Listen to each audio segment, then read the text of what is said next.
What's up, people? What's up? This is your boy Big K Solo. You already know what's the deal, man. Today, I'm about to tell you guys a story about, no other than the most famous break dancers, electric boogie, pioneers of the 80s hip hop, and that is no other than the Rocksteady crew. Number one breakdancing crew out there and electric boogie. Second to them is New York City Breakers. Can't take that away from them.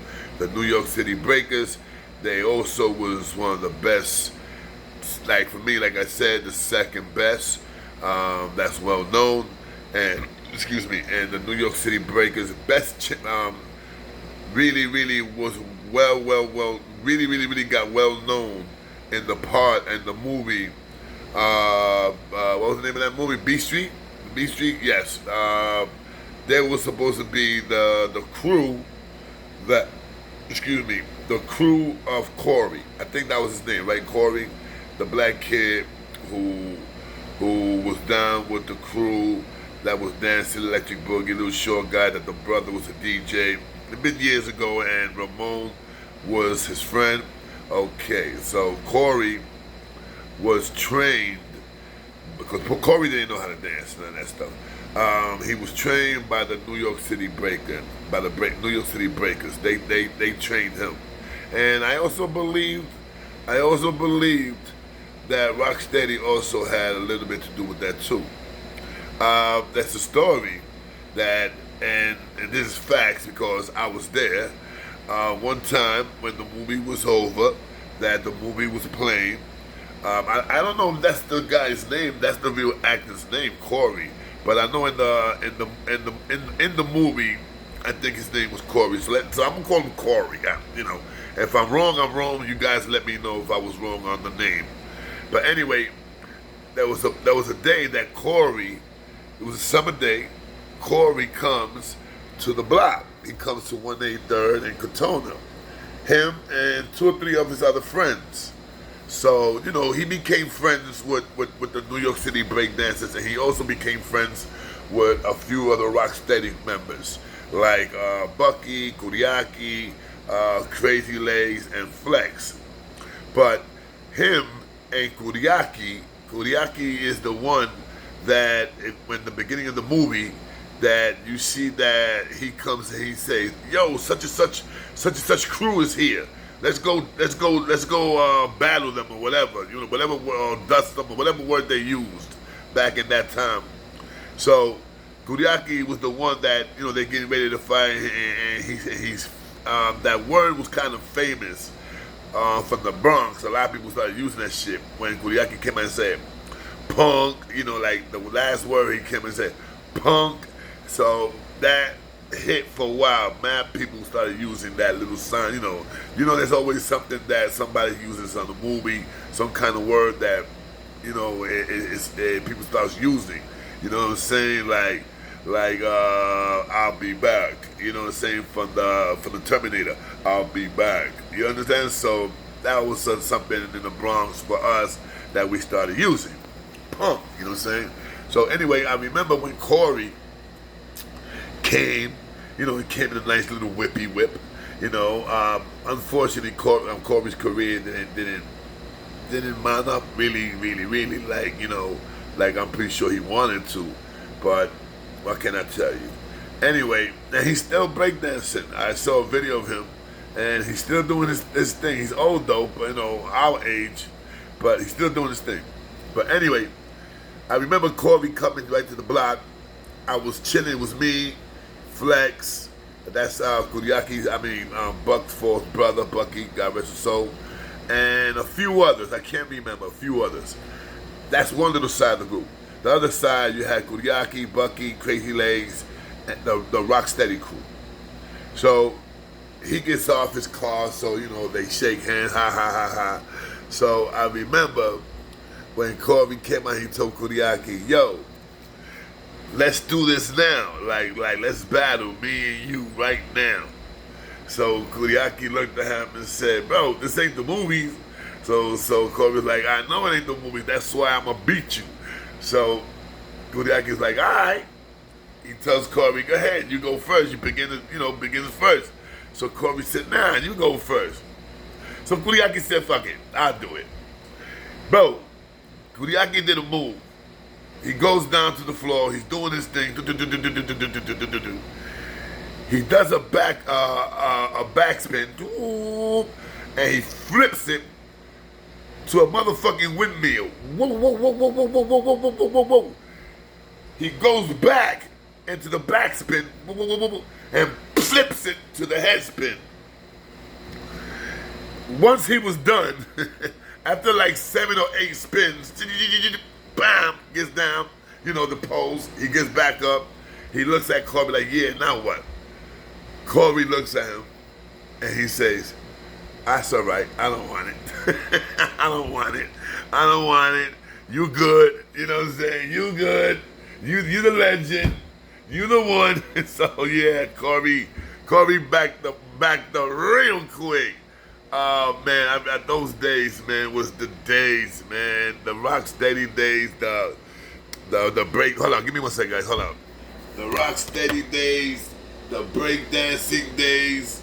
Oh man, the jams. I was thinking about that today. I just got up like about an hour ago, and I've been thinking about that hard. I've been thinking about that all through up to now, and I said, I gotta do a video about this. So anyway, that was one of the times that, that was actually, Corey was like the first movie star that I met, you know what I'm saying? And yeah, that was a beautiful day. That was a beautiful day. But after that, we just thought, he's still with us, he's still hanging out with us all day in the block. 183rd Contoni, still hanging out with us all day in the block.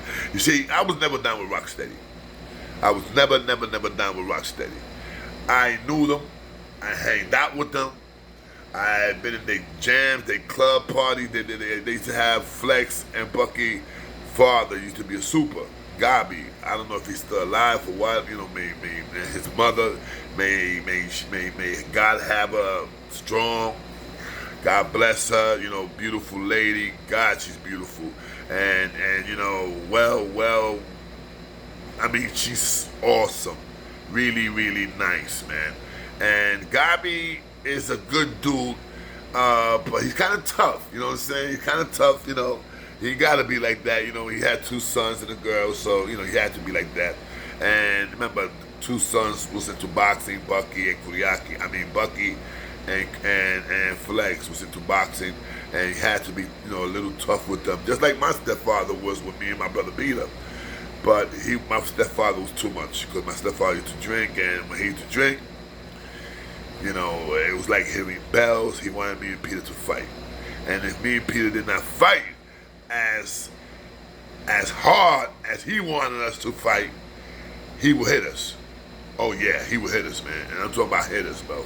I remember he knocked me out. He literally knocked me out at the age of fucking 11 years old. 11 years old, I got knocked out by my father. My stepfather with a smack, because when we swinging at me, I'm ducking, I'm bobbing. That's what he wanted me to do. To see how good I was, in bobbing and shit. But in one, I made a mistake because he went with the left. Instead of me going to my right, I went to the left and he got me. Bang! When he got me, I took the hit. He looked at me and said, well, I told you, man, Bakadai. The most ultimate smack that I woke up like 2 minutes later, like, what happened here? My mother over here screaming at him. And yeah, it was a mess. And then the rest, guys, when me and my brother Peter batted down with them. Anyway, let's get off that one. But anyway, check this, right? After that day and stuff like that, it was fun. We had fun, blah, blah, blah. That same night, we go to a block party. Not a block party, a jam that they had in 129. And 129, Mays Pool, 129, the school 129. The famous school 129. That school, if you're not from the Bronx, I mean, if you from the Bronx and you don't know where's 129th, Maine's Pool. I mean, it's a school, but it's really known for Maine. They call it Maine's Pool. If you don't know where's that at, bro, there's something definitely wrong with you. So, and plus, that was my first school, too. That was my first school. But when I was going to school at kindergarten, I went to second grade there. They didn't have no swimming pool. They redid that swimming pool. And they did it for the kids. But, you know, over the years, people started going there at nighttime and forget about it, so they refixed Mays Pool.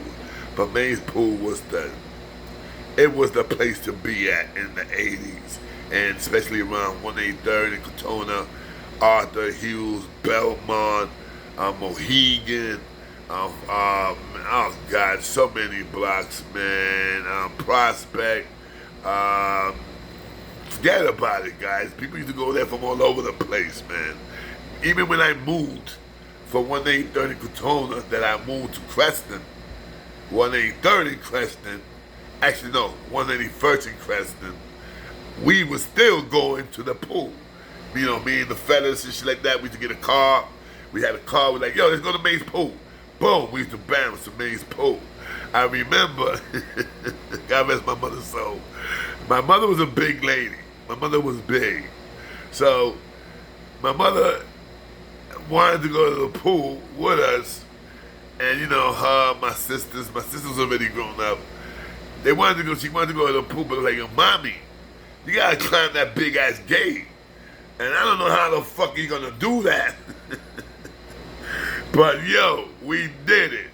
We managed to get my mom's on top of that gate, over the gate, to the pool. And we got her back. When we left the pool, we did the same thing again.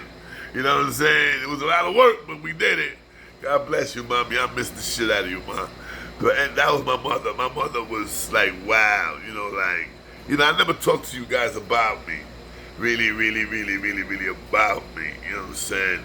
But one day I'm gonna do that. But anyway, that day we go down to the jam, Rocksteady crew. I'm a Hughes boy.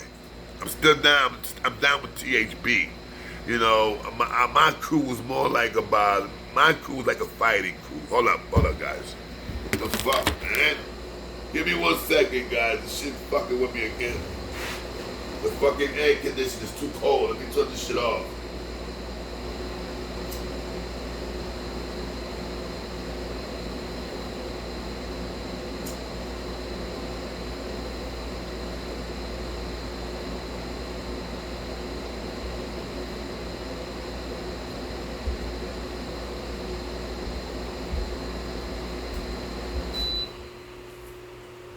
That shit was cold.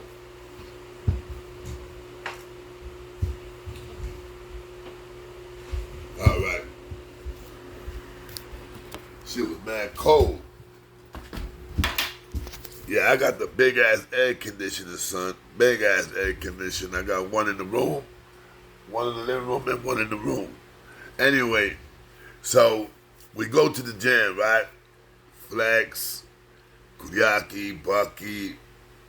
You could say the whole Rocksteady crew. I go with Flex and them. I'm with the Rocksteady crew. And when we get there, when we all get there, guess what? We see nothing but Hughes boys. White shirt with the black letters. That's my crew. Bro, like about 70 of us. Boom. I remember when Flex came out and said, damn, Hughes boys are deep. And I was like, nah, Flex, that's nothing. So he was like, what you mean? Man, somebody gave me a phone call. Man, hold up, guys. Part 2 to the story, all right?